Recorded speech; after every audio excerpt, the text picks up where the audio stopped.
E a gente começa esse debate informando que o Banco Nacional de Desenvolvimento Econômico e Social poderá financiar um aporte de aproximadamente 820 milhões de dólares para obras de gasoduto na Argentina. O ministro da Fazenda argentino é o Sérgio Massa, anunciou o valor em entrevista coletiva juntamente com o ministro da Fazenda brasileiro, Fernando Haddad, nesta segunda-feira. Esse valor seria para a compra de tubos fabricados no Brasil para obras do gasoduto de Vaca Muerta. Durante essa entrevista, Haddad defendeu que a compra desse gás no campo é uma garantia do próprio investimento, visto que está comprando um bem cujo preço será dolarizado. E para entender mais sobre esse financiamento, sobre esse aporte que será feito aí na Argentina, nós trouxemos ao meio-dia em Brasília o economista Davi Leles, que é sócio da Valor Investimentos, que já está aqui com a gente para trazer detalhes sobre essa transação, sobre esse financiamento. Tudo bem, Davi? Olá, Kiss, tudo bem? Tudo jóia. Obrigada pela gentileza de vir ao meio-dia em Brasília. Bom, prazer estar aqui. Eu que agradeço. Davi, e eu começo já perguntando a questão da economia argentina versus a economia brasileira. A gente sabe que aqui no Brasil a situação não está tão favorável assim, a ponto do Brasil começar e já optar por um investimento num país estrangeiro. E eu já pergunto, seria um tiro no pé o país, o Brasil, apoiar, fazer esse financiamento na Argentina, sob talvez um risco até mesmo de um calote? Bom, Kiss, vamos lá. Quando a gente fala de um assunto tão polêmico como é esse financiamento a países estrangeiros, a gente tem que entender muito bem que tipo de financiamento é esse.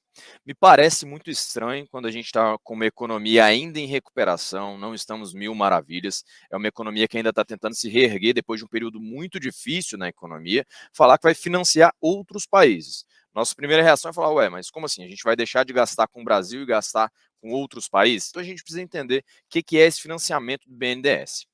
Esse financiamento ele vai acontecer da seguinte forma. Quando o BNDES diz que está financiando a Argentina, financiando Angola, financiando algum outro país, na verdade ele está financiando produtos ou serviços que vão ser de empresas brasileiras aplicadas num outro país.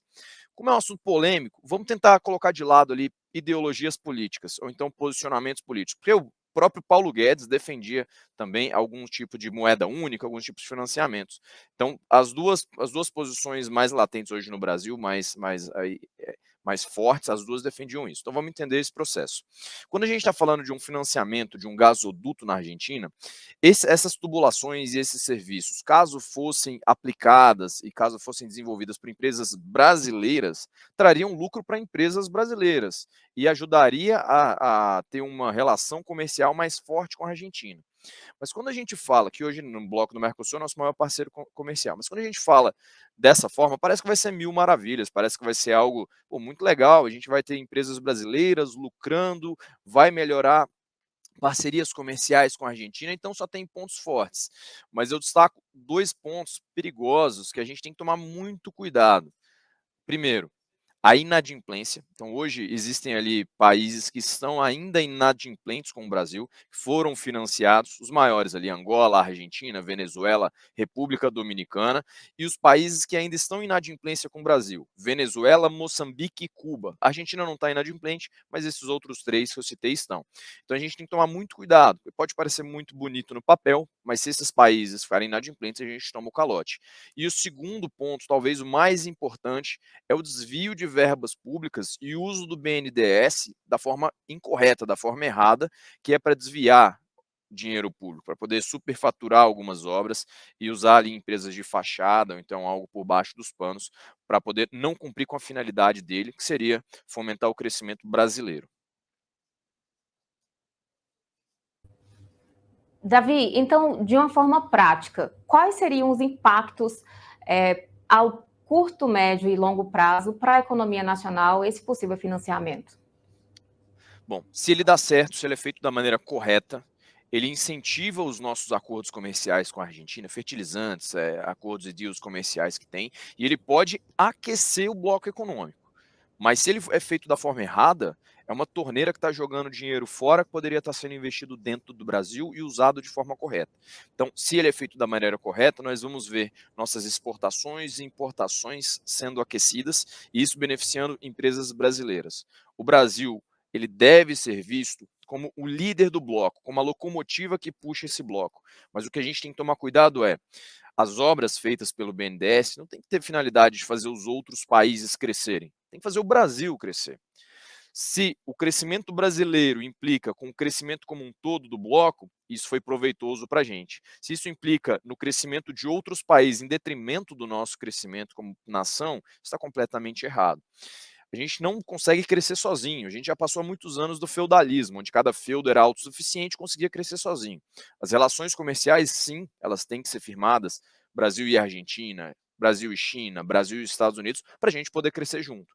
Mas nesse tipo de relação comercial, o todo tem que ser maior que a soma das partes. Se o Brasil produz 1 bilhão sozinho e a Argentina produz 1 bilhão sozinho, e juntos eles produzem 3 bilhões, e aí dividem ali aquilo ali, aquele lucro, isso aí foi proveitoso para o Brasil. Agora, se o Brasil cresce 1 bilhão e a soma passa a ser prejudicial quando ele se soma com a Argentina, que é uma economia que, ao contrário do que o Lula disse, não está nada bem, é uma economia que hoje tem 75% de juros anuais e 95% de inflação, se a gente tentar ajudar um país que ainda não está no mesmo ritmo que a gente, isso pode ser muito prejudicial para a nossa economia. Davi, você também, como especialista em mercado financeiro, também deve ter recebido informações sobre como o mercado reagiu a esse anúncio de um possível financiamento. Você tem detalhes aí para a gente? No primeiro momento, Cris, o mercado financeiro não gosta dessa ideia, porque existe um abismo entre o que é falado e o que é feito. A ideia parece muito boa, mas na execução ela falha muito. Ela é uma ideia muito falha quando você coloca ela na prática. Então o mercado financeiro ele vê com muito receio e com maus olhos esse tipo de operação, esse financiamento. Porque quando você tem um BNDES, que muitas vezes pode ser uma caixa preta, ali em 2003 e 2015 tiveram propostas de serem operações sigilosas, você não poder auditar. Hoje em dia elas são auditadas, mas teve um período ali onde não foram. E você pode ter esse BNDES sendo usado da maneira incorreta para desviar a verba pública, isso daí causa prejuízo nas empresas, prejuízo aos brasileiros, o PIB sem crescimento potencial e os empresários e as pessoas tendo prejuízo, tendo que demitir, desemprego. Então o mercado ainda vê com muito receio esse tipo de operação e esse tipo de proposta feita ali de parceria entre Argentina e Brasil. Caso isso fosse feito de maneira correta, da maneira íntegra, séria, como um país sério deve fazer, a Alemanha, por exemplo, tem um tipo de BNDES que é um banco de financiamento, e eles fazem de uma maneira muito correta, muito auditável e que ajuda no crescimento do país. Aí sim, isso é uma boa ideia e o mercado veria com bons olhos. Mas como as últimas experiências não foram nada boas, o governo vai ter que se provar e mudar a ideia anterior que a gente já tem desse tipo de operação. Davi, e a questão dessa moeda comum, dessa moeda única? Eu percebi que há especialistas que defendem essa moeda, que acham positivo como alternativa. Percebi que há especialistas que não defendem. Há muitos rumores sobre acabar com o real, que eu acho que não é isso que vai acontecer. Você pode explicar mais para a gente? Vamos lá. O primeiro ponto dessa moeda única é fazer a diferença entre moeda comum e moeda única. Moeda comum é diferente de moeda única. Quando a gente fala de uma moeda comum, é uma moeda que coexiste com o real e com os pesos argentinos. Então, existe o real, existe o peso e existe uma moeda comum entre os dois países. Moeda única já é um absurdo de ter uma moeda só em circulação entre todos os países da América Latina. Isso daí já é algo muito preocupante e muito perigoso. Quando a gente fala de moeda comum, e isso é defendido desde o governo Bolsonaro, Paulo Guedes defendeu a moeda comum, Bolsonaro defendeu a moeda comum, Lula defendeu a moeda comum e Haddad defendeu a moeda comum. É uma currency, é algum tipo de transação que pode ser feita em uma moeda comum entre todos os países daquele bloco. Ela é muito criticada quando é falar de moeda única. Isso daí é algo que prejudicaria o Brasil e colocaria a gente com o mesmo tipo de moeda de países que hoje estão muito mal das pernas. Isso é nada bem visto. E eu acho que a maioria dos economistas ali são quase unânimes em falar que essa moeda única não vai bem. Já a moeda comum pode ser um tipo de forma de transação entre os países, parecido com o que acontece na União Europeia, entre os países fazerem transações mais baratas, com menos taxação ou de maneira mais eficiente. Mas isso ainda está muito em rumores, não foi feito nenhum tipo de proposta. A ideia pode ser muito boa ou muito ruim também, se for mal aplicada. Se isso é feito junto com países que estão mal das pernas, com inflações estouradas, com juros muito altos, essa moeda comum ela pode ali atrapalhar. Mas se ela for feita em determinados tipos de transação, mantendo o real, mantendo os pesos separadamente, ela pode ajudar a ter ganho tributário e ganho de eficiência nessas transações, mas isso tem que ser muito bem desenhado. Davi, um ponto também que me chamou bastante atenção, chamou a atenção da imprensa, chamou a atenção de quem também acompanhou essa história do financiamento a esse gasoduto, do financiamento à Argentina, é justamente um ponto-chave que diz respeito ao xisto.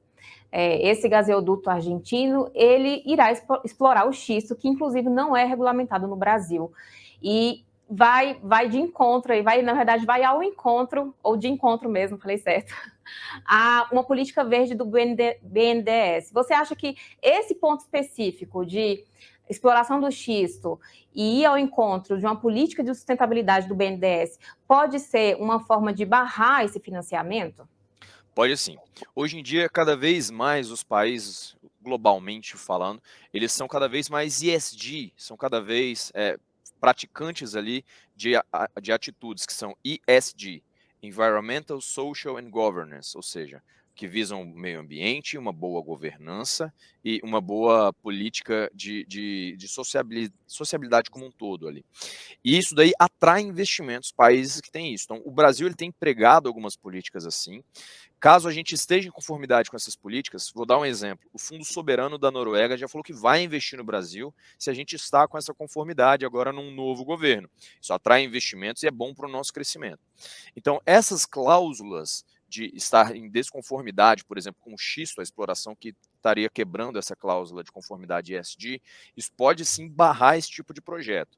Mas, claro, quando eles querem aprovar, eles podem colocar uma observação que ele só não vai ser explorado em solo brasileiro, mas lá no Vaca Muerta, que é lá em solo argentino. Se tivesse explorado em solo argentino, teria como passar ainda assim esse tipo de obra, mas tem que ser muito bem combinado, porque se quebra essas cláusulas, a gente pode perder investimento estrangeiro.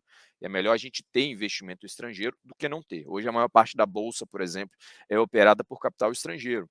A gente viu ao longo aí dos últimos 2 anos a participação do investidor nacional, da pessoa física, do varejo, diminuir e a participação do investidor estrangeiro aumentar. Então, isso gira muito capital dentro do Brasil, traz muito investimento. Se a gente vem em desconformidade, a gente pode perder esse tipo de operação e perder esse tipo de investimento estrangeiro, que é perigoso. Davi Leles, muitíssimo obrigada por sua gentileza de vir ao Meio Dia em Brasília e explicar com brilhantismo esses detalhes, que a gente sabe que tem um longo percurso ainda, confirmando e informando para vocês, esse financiamento ainda não está definido, ainda existe um longo debate, eu imagino eu, deve passar pelo Congresso Nacional ainda essa discussão sobre o financiamento à Argentina, mas a gente segue aqui preocupado enquanto população e atento para fazer o nosso papel aqui, que é cobrar e fiscalizar. Obrigada pela gentileza, Davi. Um abraço e até a próxima. Até a próxima.